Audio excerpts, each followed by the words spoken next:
Davam edirik. Ötən gün elə bu vaxtlarda belə bir məlumat təqdim etdim sizə ki, paytaxtın mərkəzi istiqamətlərdən birində içib şirə dönmüş bir şəxs əlinə alıb silahını və cəmaata doğru atəş açmağa başlayıb. İndi bu atəşkəsin pozulmasının, yəni hər hansısa bir restoranda atəşin açılmasının təfərrüatları məlum olub və əməkdaşımız Ruslan Eldaroğlu bu təfərrüatlarının ardıca gedib. İndi hansı təfərrüatlardan söhbət gedir, izləyək süjeti.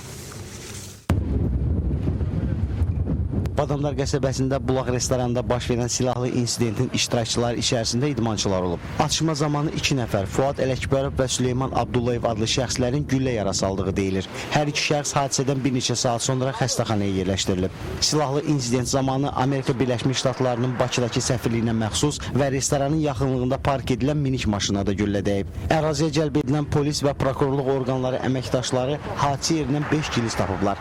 Həmin boş patronların Winchester markalı odlu silahdan atıldığı müəyyən edilib. Rayon hüquq mühafizə orqanlarının keçirdiyi əməliyyatla hadisənin iştirakçılarından biri artıq saxlanılıb. İstintaq sirri olduğundan onun kimliyi açıqlanmır. Hazırda hadisənin digər iştirakçılarının müəyyən edilərək tutulması istiqamətində axtarış işləri aparılır.